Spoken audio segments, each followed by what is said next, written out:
GST लागू होने से पहले ही मंडियों में इसका असर दिखने लगा है। पिछले एक सप्ताह के भीतर दाल चावल के थोक कीमतों में 5 से 10% की गिरावट देखने को मिल रही है। दरअसल जीएसटी काउंसिल ने फैसला किया है कि अनाज पर कोई टैक्स नहीं लगेगा, लेकिन ब्रांडिंग पैकेज्ड फूड पर 5% टैक्स लगाया जाना है। वहीं इंदौर में दालों के दामों में पिछले हफ्तों के मुकाबले कुछ कमी देखने को मिली है। पहले तो केंद्र सरकार को ये सोचना चाहिए कि ब्रांडेड और अनब्रांडेड क्या, एक ग्रेन है वो लगभग सब समान है और ब्रांडेड ही ज़्यादा चावल चलता है या दालें चलती हैं, जो भी अनाज चलता है उस पर सरकार को टैक्स नहीं लगाना चाहिए। क्योंकि आज तक जो है सभी खाद्यान्न कर मुक्त थे। उसमें क्या रहता है कि ये बाहर तो उपभोक्ता पे ही जाना है, उपभोक्ता पे जाने से व्यापारी को तो कोई फर्क नहीं पड़ता और व्यापारी जीएसटी के भी खिलाफ नहीं है। लेकिन जो उसकी कॉम्प्लिकेशंस हैं कि वो फर्स्ट पॉइंट पे होना चाहिए था, जिससे व्यापार में दुविधा ना हो और पब्लिक को भी एक बार ही टैक्स लगे, उसके बाद सुचारू रूप से व्यापार चल सके। जीएसटी का असर अब जल्द ही शादी समारोह में बनने वाले पकवानों पर भी पड़ेगा। जीएसटी के विरोध में होने जा रहे बंद के समर्थन में अब प्रदेश के केटर्स और हलवाई भी आ गए हैं। वो तो फर्क पड़ेगा ही, मगर हमारे धंधे में जैसे पहले हजारों की संख्या में भोजन जो बनवाते थे वो सैकड़ों की संख्या में बनवाएंगे भोजन। तो भोजन कम बनवाएंगे तो हमको लाभ कहाँ से होगा, हमको मजदूरी कम मिलेगी। हम पहले ही तो बेरोजगार की श्रेणी में आते हैं।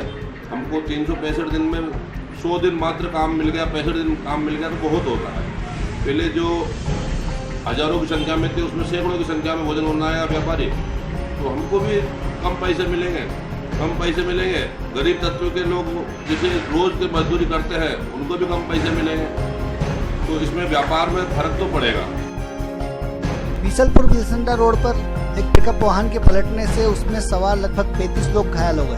बताया जा रहा है कि ये सभी लोग गहलुइया मजार पर दर्शन के लिए जा रहे थे। मानपुर पेट्रोल पंप के पास हुई इस घटना में लगभग 5 लोग गंभीर रूप से घायल हुए, जिन्हें जिला अस्पताल रेफर किया गया है। एक पिकअप गाड़ी बड़ी जो ऊपर में 20-25 लोग बैठे जा रहे थे परिवार से, उनको गाड़ी बहुत ओवरलोड थी, स्पीड जा रही थी। वो गाड़ी ड्राइवर लहरा के चला रहा था और लहरा के चला जब कच्चे पहिया गया तो अचानक गाड़ी पलटी और खलती हुई, जिसमें बच्चे महिलाएं सब गंभीर रूप से घायल हो गए।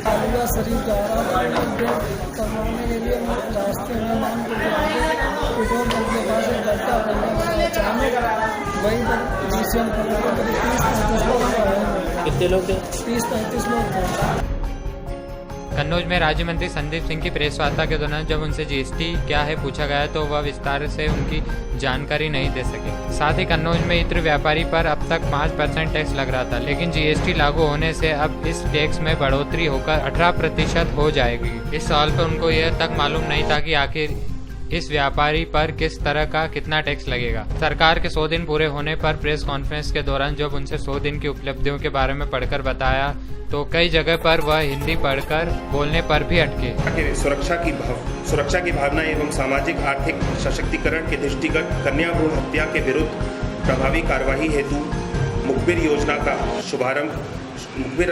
की शुरुआत की गई है। इनके कार्य कृषि विभाग मार्च 2016 तक पंजीकृत 1 लाख से 1,06,640 लघु एवं सीमांत किसानों की धनराशि रुपये 5,554 करोड़ 15,81,000 का ऋण माफ किया गया है।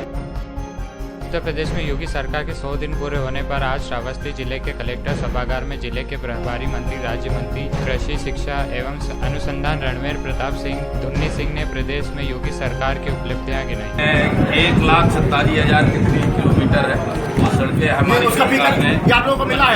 अभी नई सड़कों के लिए मिला है और मैं समझता हूँ कि नई सड़कों के लिए अभी हमने